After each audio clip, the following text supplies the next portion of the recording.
Hello and welcome back to Crushing Comics, the show where I fall in love with my comic book collection all over again. I'm going to choose a bale of comic books from the wall and get to opening. You know, lately I've been thinking about canon. Not cannons that shoot things, but a canon that, the canon of the story, right? And those of us who love comic books and all sorts of ongoing media tend to really love canon. And at the same time, you've heard me say, like, I don't really like all those time travel, alternate universe things because I'm interested in the main story. But something that's really interesting to think about is, unless you're talking about, like, a solo creator, you know, we've opened some Hellboy books, so Mike Mignola, right? He's steering that franchise in the way that he wants to steer it. And whether it was his divine plan all along to go in the direction he's going in, that's the work of a single author with a single set of authorial intent for his character. The same could be said for Joss Whedon with Buffy the Vampire Slayer, although you could argue that he really changed his intent a little bit once he had the different palette of comics to work in. But think about superhero comics. Very rarely do we get superhero comics, especially from Marvel and DC, that are being driven by a sole creator. You know, even if you look at the longest runs, Chris Claremont on X-Men or Grunwald on Cap, we're talking about 8 years, 10 years. You know, Claremont's the longest one generally, and his is, I guess, 16 years. But it's still not the same as having just one voice. And even during Claremont's run, other people were contributing on those characters, and they were part of the larger shared universe. So my point in all this is to say that, like, the idea that canon is so sacrosanct, that it's just this perfect thing that we have to trust and love and go with because that's what our characters went through, it's kind of just a load of crap, really. Because no one writer has any truer of a sentiment or direction for a character than any other writer. They're all just making it up as they go along, and they're all just trying to think of good stories. So I think the opposite things that happens is that we get to the other side of canon, right? We get to the side of canon where we know all the past canon and we're evaluating each new writer by saying, well, that's not an interesting story. That's not what the character do. I don't think this is a really good idea. And you can find that you get stuck in that, like, sandpit of evaluating each new story against the weight of all the old stories and them and not, like, feeling right. And you can be in that place for years and years and years and never accept a new story again. And then you get into these people who are like, I hate all of the new Marvel comics. It's just like one big, you know, socially aware ball of crap. No, it's just new people bringing their own interpretation to canon to those characters. So you know what, if you don't want to feel that drift of canon, whether you're not into the social direction or you're just not into the character direction, you know what, quit and find a character who's being created just by one creator for their whole career, because that's the only way you're going to get that purity. And those of us who are, like, insisting on purity, as a book crosses across multiple creators and, you know, multiple editors and multiple artists, it's fictional. Not the story, but the idea that there's that purity. Let's see what we've got in here. Ooh, okay. This is a 2 omnibus set of Avengers West Coast, Volume 1 and 2, although for a lot of the runs that are in these books, if not all of them, it was actually West Coast Avengers. Let's see, what can I tell you about this? So, the Avengers franchise was not a franchise, historically. The Avengers franchise was Avengers. And in the early 1980s, the only Avengers that really were holding down solo books were the Trinity of Cap, Thor, and Iron Man. But Hawkeye had always been pretty popular, and Marvel experimented with giving him his own limited series, in which they established that he was married to Mockingbird, which is a plot that just kind of was pulled up out of thin air, talking about canon always changing. Mockingbird is a terrific example, actually, of canon always changes, because her early stories jump around so much. Marvel was, like, reaching and trying to figure out what to do with her, and different authors were taking a shot at it, and then all of a sudden she's Mockingbird and she's married to Hawkeye. So it just goes to show you. And I love that now. I love Mockingbird. I love her history. I think that part of the magic of comics is people sewing together all of those disparate ideas and, like, creating some kind of sense out of them, which I think for Mockingbird has continued to this day to her recent Chelsea Kane series, which is absolutely stunningly perfect brilliance, where even she is reinterpreting some things that's happened in Mockingbird's past and kind of recasting them in a new light.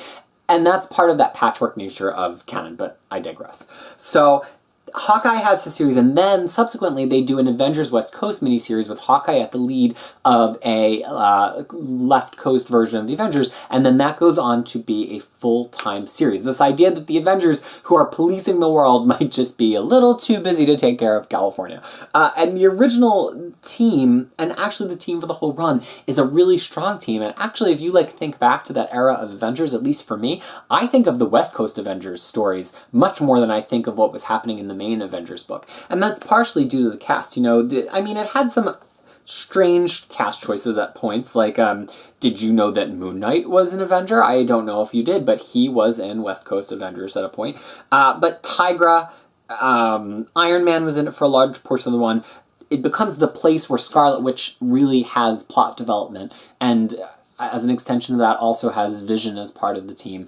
And I think that's probably why I think of it as the primary Avengers run of that point, because it had Scarlet Witch and John Byrne was writing her, and there was a lot of really good material, and the main Avengers book at that time, although I actually really do like it, just didn't have that same kind of thing happening. So Marvel had previously issued this run in a series of what they used to call, let me make sure I get this right, Marvel Premier Classics, which were hardcovers that were of a standard trade paperback size, and they weren't that nice. I don't know a kind way to say it. The art restoration wasn't terrific. The build quality was okay. The paper was this really, really bright white glossy paper that was actually, in my opinion, a little bit crummy. But it was kind of just to give you a cute bookshelf set that was not as nice as Marvel Masterworks. And Marvel issued over 100 of these Marvel Premier Classics, and sometimes they were one-offy, Marvel just putting one interesting story into a Marvel Premier Classic. Great example, Phoenix coming back from the dead, going into the beginning of X Factor was one volume.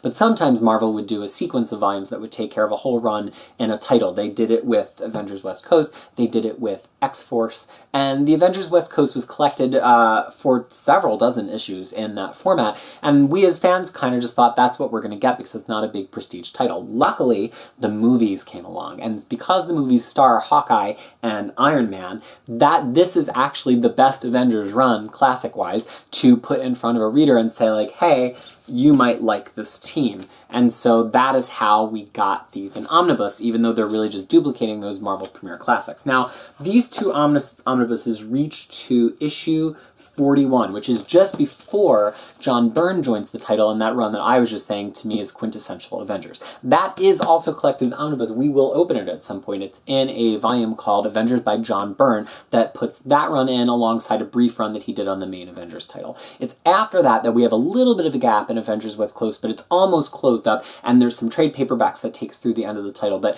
it's a great title, and if you've always wanted to read 80s, 90s Avengers, and you just don't find yourself finding a foothold in the main Avengers title, I would say give Avengers West Coast a try, especially post-Byrne, which I know now I'm not talking about things that are in these omnibuses, but Roy Thomas, who's one of the most classic Marvel writers that exists, took over and really kept it steady for the end of it, and I actually really enjoyed that portion of the run. So, heavily endorsed. These omnibuses have gotten a little bit harder to find because these were ones that were clearanced and people snapped them up, and so now there's this artificial scarcity, but I don't think they're as rare as occasional internet sale prices would lead you to believe. If you set your alerts, if you keep your eye on Amazon and eBay and Craigslist, you can find them for not an outrageous price. So, here are Avengers West Coast volumes 1 and 2.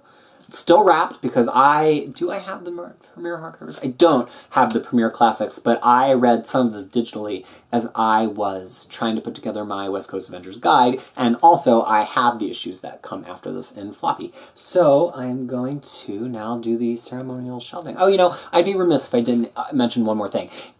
In terms of franchising the Avengers. At the same time that this also launched Solo Avengers, which became Avengers Spotlight, which effectively was kind of a Hawkeye title in the same way that Marvel Comics Presents was a Wolverine title. Marvel Comics Presents tended to yield 3 or 4 stories per issue, and so Wolverine was only a quarter of every issue. In the Avengers books, Hawkeye was the prohibitive A story, there's that word that I use all the time, and there was usually a B story of a shorter length that featured another Avengers. So this really does mark the point that the Avengers became a franchise, because they had 3 titles at this point from previously only having 1. Okay, didn't want to let this end without mentioning that. Now for the ceremonial shelving of Avengers West Coast, which is really West Coast Avengers at this point, Volume 1 and 2.